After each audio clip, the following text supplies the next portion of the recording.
Hi guys, this is Sukhuda Kotak this side from EduCARE. We are going to discuss Global Gender Gap Index, which was recently released on 13th July by the World Economic Forum. Today we are going to do detailed analysis of this Gender Gap Report 22. India के position के बारे में बात करें तो India has ranked at 135th place out of 146 countries in the terms of gender parity. In 21, India का ranking था 140 out of 156 participating countries. Recovery ground जो है सिंस 21, रिपोर्ट्स बताते हैं कि इंडिया ने बहुत सारी सिग्निफिकेंट और पॉजिटिव चेंजेस जो है वो एक्सपीरियंस किए हैं because of its change in performance on economic participation and opportunity dimension. But labor force participation shrunk हो गया है for both men as well as women. WEF की एनुअल जेंडर रिपोर्ट बोलती है कि cost of living crisis expected है कि वो सबसे ज्यादा हिट करेंगे वुमेन को across the world because of the widening gender gap in the labour force. ये इंडेक्स जो है 4 डायमेंशंस के ऊपर प्रिपेयर किया जाता है. First is economic participation and opportunity, second educational attainment, third health and survival and fourth is for political empowerment. India ने global gender gap index पे रैंक किया है 135th पोजीशन पे out of 146 countries.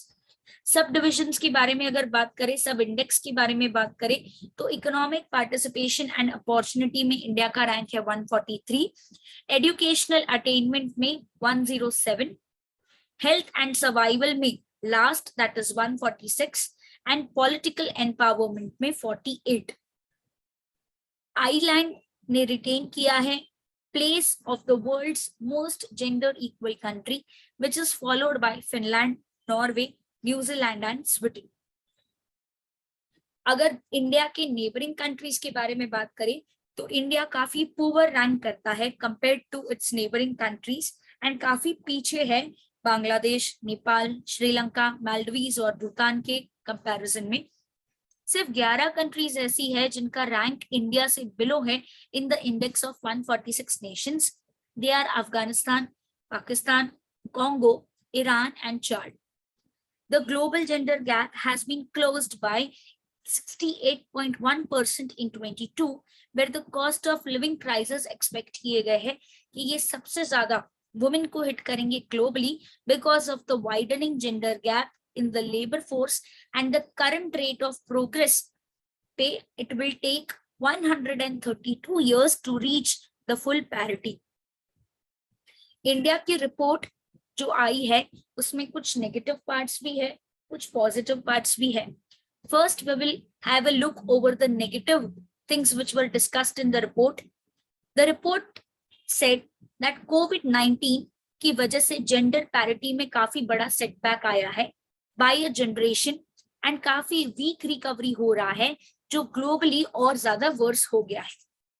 Gender parity का score estimate किया गया है कि इनकम अर्न इंप्रूव हुई है बट साथ ही साथ values for both men and women diminish हो गई है, specially for main. In area of political empowerment the sub index जहां पे इंडिया का रैंक हायर है एट द 48th प्लेस बताता है there is a declining score due to the diminishing share of years women have served as the head of state for the past 50 years. Health और survival सब index के बारे में अगर बात करें तो इंडिया का रैंक सबसे लोवेस्ट आया है एट 146th प्लेस एंड ये जो है फिगर्ड किया गया है among the 5 countries with gender gaps larger than 5%. The other 4 वर कतार, Pakistan, Azerbaijan and China. India के रिपोर्ट में पॉजिटिव चीजों की बात करें तो इंडिया का रैंक जो है टॉप आया है globally in terms of gender parity for primary education enrolment and tertiary education enrolment. Women legislature and senior officials and managers का जो शेयर है इंक्रीज हुआ है from 14.6% to 17.6%. And also the share of women as professional and technical workers have also grew from 29.2% to 32.9%. India ने rank किया है 8th place पे for the position of head of the state. With in south Asia India का rank आया है the 6th best on overall score after Bangladesh, Nepal, Sri Lanka, Maldives and Bhutan. Iran, Pakistan and Afghanistan ने worst score किया है इंडिया के मुकाबले। साउथ एशिया में जहां पे 62.3% has the largest gap of all the regions with low scores across all the measured gender gaps, and there is a little progress जो हुआ है काफी कंट्रीज में since 21। अब ये इम्प्रूव कैसे किया जा सकता है? इंडिया में इसको बेस्ट वे इम्प्रूव करने का है, that is to provide and do the right for the women. अगर हम ग्लोबल पॉपुलेशन की बात करें तो वुमेन जो है काफी बिहाइंड है in most of the growth indicators. Global gender report 22 note करता है कि इंडिया को और 132 इयर्स लगेंगे to reach the gender parity, because हमने एक साल में सिर्फ 4 ईयर का ही गैप जो है वो फुलफिल किया है। इसके लिए हमको सस्टेनेबल डेवलपमेंट जो है उस पे काफी काम करना पड़ेगा और ये मेक श्योर करना पड़ेगा कि हम जो है जेंडर रिस्पॉन्सिव प्रोग्राम्स जो है वो लॉन्च करें एंड वायलेंस अगेंस्ट वुमेन को खत्म करते।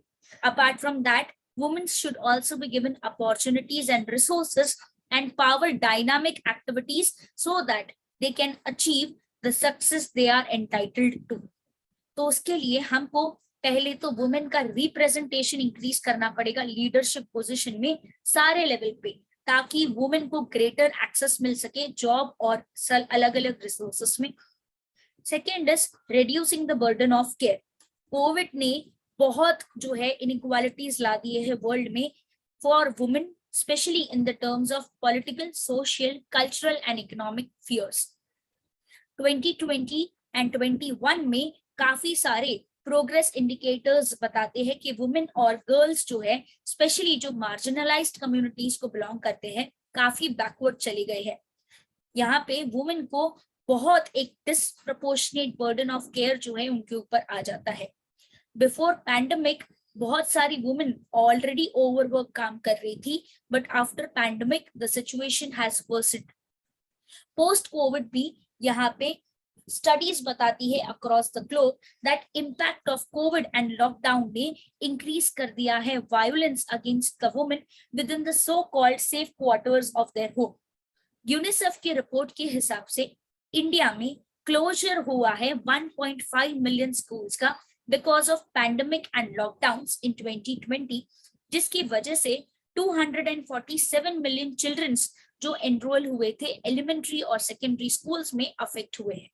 अपार्ट फ्रॉम दैट, इसी में से 6 मिलियन गर्ल्स एंड बॉयज जो ऑलरेडी आउट ऑफ स्कूल चले गए थे even before the Covid crisis began. ये स्टैटिस्टिक्स बताते हैं कि बहुत सारे चिल्ड्रन जो है काफी वल्नरेबल स्टेट में है एंड वो रिटर्न नहीं कर पाते हैं अपने एजुकेशन में because of the constraints of child labour and marriages. इसके ऊपर काफी सारे organisations all across the India काफी ज्यादा हार्ड वर्क कर रहे हैं to achieve this and to reduce this gap. India में there is no end to violence against the women and children. According to the latest National Family Health Survey, which was done in the year 2015-16, 29% of the women have experienced physical violence in the age of 15. Moreover, as per the latest National Crime Records Bureau report by The Wire, an average of 87 rape cases were being registered daily in India in 2019, and this have been rise by the 7% which were relatively compared to the year 2018. Data from the National Commission of Women also shows that women in India have filed more domestic violence complaints, especially after the lockdown. Apart from that, also we need to ensure universal health for the women. India में women का health has been the most challenging issue to tackle. Indian women face numerous health and life conditions जो worsen हो गई है after the various socio-economic disparities from very early in their lives. इसमें से कुछ reasons है malnutrition, anemia, depression, maternal death, etc. तो global gap index 22 में इंडिया वर्स्ट परफॉर्मर रहा है हेल्थ एंड सर्वाइवल के सब इंडेक्स में, जहां पे उसका रैंक था 146। ये हमको सबक देता है कि हम काफी ज्यादा पीछे हैं and we need to improve the health conditions for the women. We need to ensure they are not only fit, healthy, but also they are mentally fit. यहाँ पे गवर्नमेंट को एम्पावर करना चाहिए वुमेन को in the localisation of the sustainable development growth. Government को बहुत सारे efforts लेने पड़ेंगे ताकि वुमेन इस staggering economic and social barriers को ओवरकम कर पाए. That's it, guys. Stay connected to our channel for more such daily affairs. You can also contact our classes on the number which you can see on your screens. The download link of our app is available in the link description below.